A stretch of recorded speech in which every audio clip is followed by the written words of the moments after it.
You play fair, you work hard, you keep your word. And yet, somehow the man who lies manipulates and steps on everyone around him just got the promotion, the raise, the respect, and you are standing exactly where you were a year ago, wondering what you are doing wrong. You have been told your whole life that good things come to good people. That honesty is strength. That patience is a virtue. But look around you right now. Really look. Who is winning? It is not the honest men at the top of the boardroom. It is not the loyal men running the friend group. It is not the patient men who waited their turn. It is someone else entirely. And deep down, you already know who. The most charming person in every room. The one who smiles the widest and means it the least. The one who takes credit without guilt, drops people without hesitation, and moves through the world like it owes them something.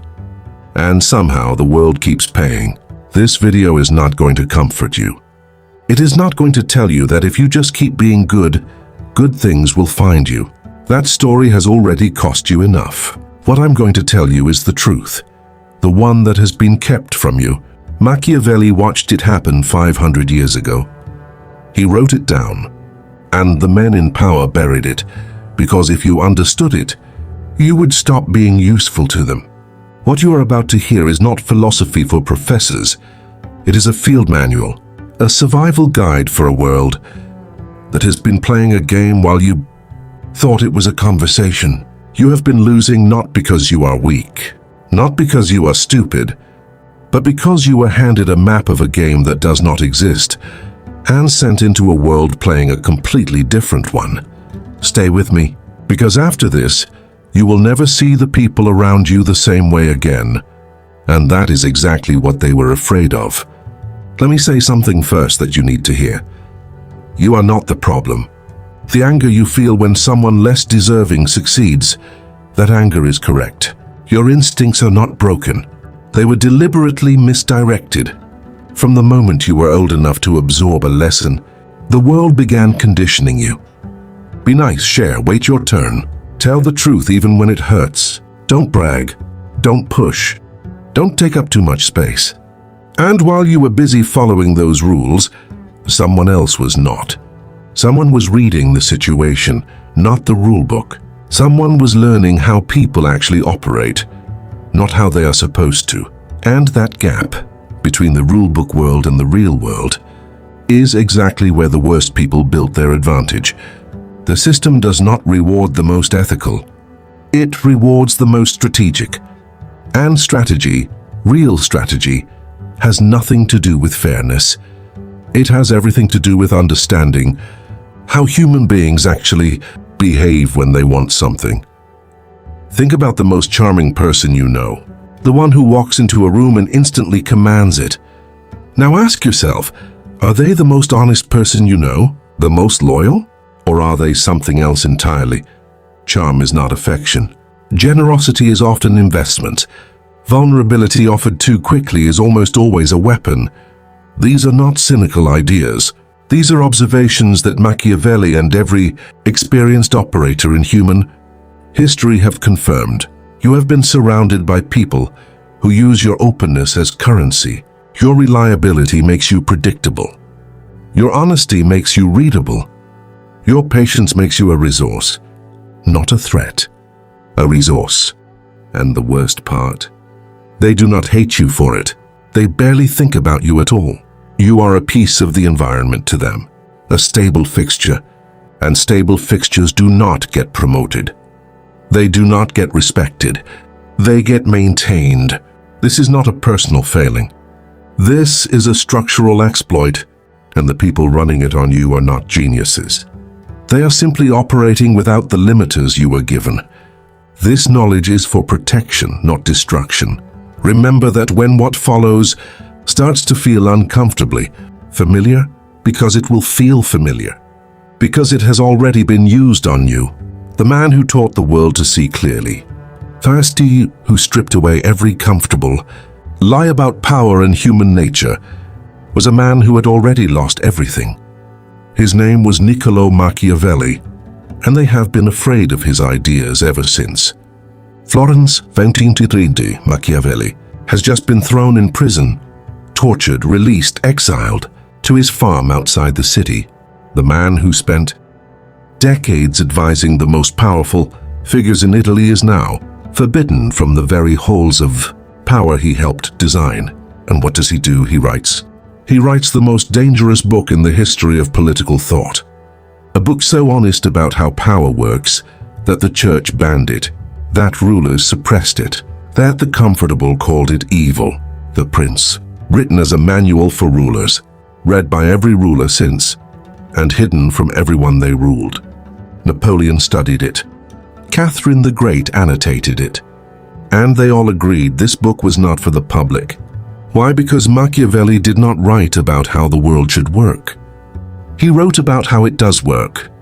And that distinction, that gap between the ideal and the actual, is exactly where the worst people live and thrive. He wrote about lions and foxes, the lion who wins by force, the fox who wins by cunning. And he said what every uncomfortable truth-teller has said since: you need to be both. But if you can only be one, be the fox. And then he said it plainly. No metaphor, no softening. He wrote, "It is better to be feared than loved, if you cannot be both." 500 years ago, and every person who has ever held real power has operated by this principle, whether they admitted it or not. Understand what he is not saying. He is not saying be cruel. He is saying, know what actually drives human behavior. Love is contingent. It depends on the other person's mood, their week, their season. Respect, the kind with a trace of uncertainty in it, depends on you. And that is the difference between influence and hope. Machiavelli's real crime, the reason they called him the father of evil, was not cruelty. It was clarity. He said what everyone in power already knew and acted on, but refused to say out loud. He handed the map to everyone. And that was unforgivable. Lesson 1. The appearance of virtue. The most dangerous men in any room are not the openly selfish ones. You can see those coming. The most dangerous are the ones who appear generous, principled, humble, while strategically calculating every single interaction. You have met this person, the colleague who praises your work in public while quietly taking credit in private. The friend who is endlessly supportive until you need something real. The one whose generosity always has an invisible return attached. The psychology is simple. Humans are wired to trust the performance, not investigate the motive. We read expressions and gestures faster than we read patterns of behavior over time. And the worst people know this, so they manage the expression. Starting today, judge no one by what they say about themselves or how they treat you in isolated moments. Watch the pattern. Watch who they are to people who cannot do anything for them. That is the real person. The mask only slips when it does not need to be worn. Drop this in the comments right now. I watch patterns, not performances. Lesson 2. The economy of scarcity. The worst people are not more valuable than you. They have simply made themselves harder to access. And in every human system, scarcity creates value. Availability destroys it. When you are always available, always ready to help, always quick to respond, always the one who shows up, you become ambient. You become the wallpaper, and no one notices wallpaper until it is gone. Meanwhile, the man who responds on his own timeline, who declines invitations without extensive explanation, who sometimes just is not there, he becomes something to be earned. And things we earn, we value. Things handed to us freely, we take for granted. Machiavelli understood that perception of value precedes actual value in human affairs. The prince who is always accessible is always ordinary. The prince who must be approached, who makes people wait, who is selective, has already won half the psychological battle before a word is spoken. When you feel the impulse to immediately respond, immediately agree, immediately show up, pause. Ask yourself, am I responding from genuine desire or from fear of being needed less? Because that fear is the leash. Lesson 3. Fear is more reliable than love. Not the fear of a tyrant, not cruelty, but the specific, quiet fear that comes when someone does not know exactly what you will do next. When people love you, when they like you, their behavior toward you is governed by their mood, by how they feel today, by whether they are having a good week. Love is real, but it is variable. It depends on them. Respect, the kind that comes with a trace of uncertainty, is consistent. The man in your life you choose your words around. The colleague you don't casually dismiss. The person whose reaction you cannot entirely predict. That person has power that the beloved never has. This is not about being hostile. It is about being consequential, enough that people instinctively invest care into their interactions with you. You achieve this not through threats, but through standards. Standards you actually enforce. Drop this in the comments. I am the standard. Lesson 4. The strategic use of information. The worst people are not smarter than you, but they know something about information that you do not. What you share is what others use, and what you withhold is what they fear. You have done this. Confided in someone you thought was an ally, shared your doubts, your plans, your insecurities, and found those things returned to you later, not as support, as ammunition. Not because the person was uniquely evil, because information in the wrong hands is always a weapon. Machiavelli was direct about this. A person of consequence controls what others know about his mind. He is readable only when he chooses to be. His doubts are private. His plans are private.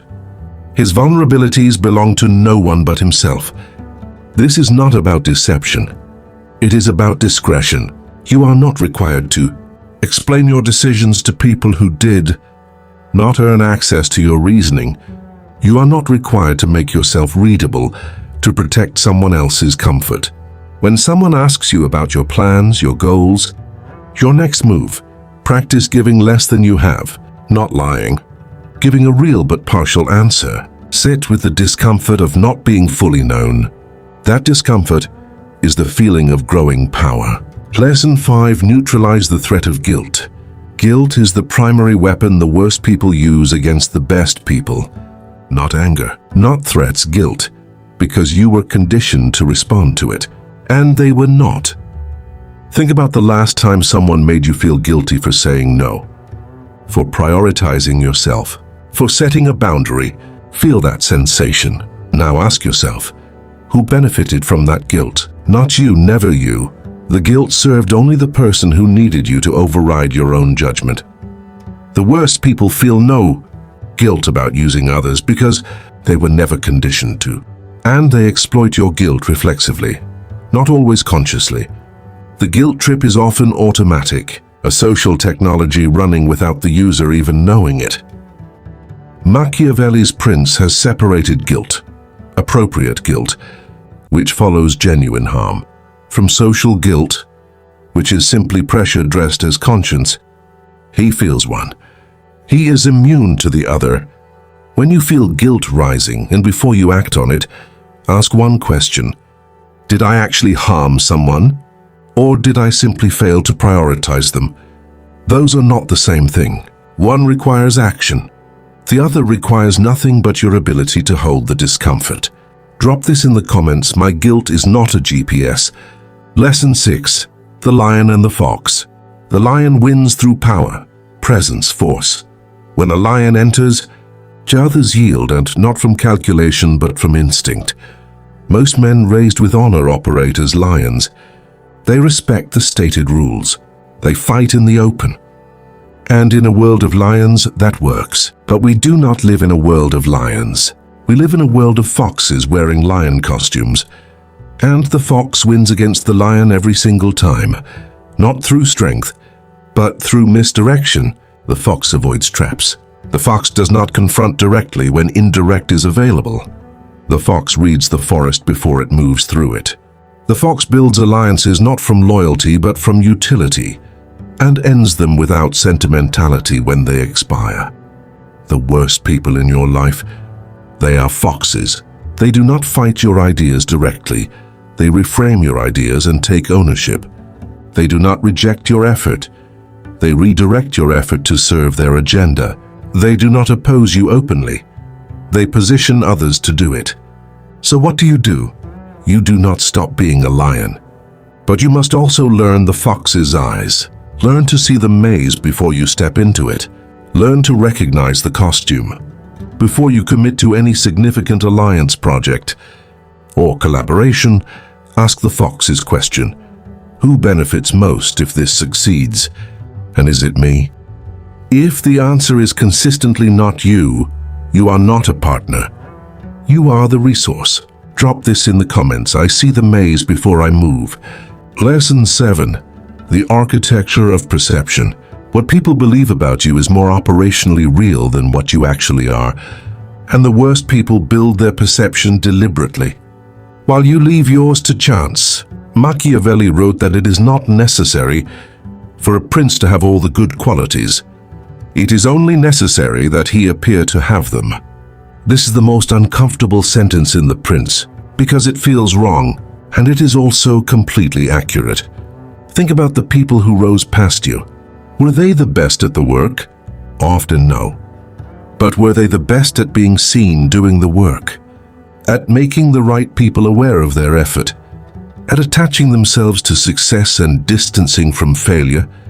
Almost always, yes. This is not fakery. It is architecture. You are already being perceived. The question is whether you are building the structure of that perception deliberately or letting others build it for you. And if you leave it to others, they will build something useful to them, not to you. Every word you say, every room you enter, every decision about when to speak and when to stay quiet, every person you choose to be associated with, these are not social decisions. They are architectural decisions. They are the stones in the building others will call you. The worst people understand that reputation is infrastructure. They invest in it the way others invest in skill.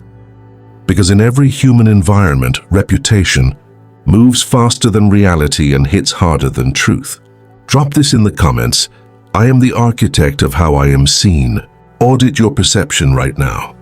Ask yourself, what do the people who matter in my world actually believe about me?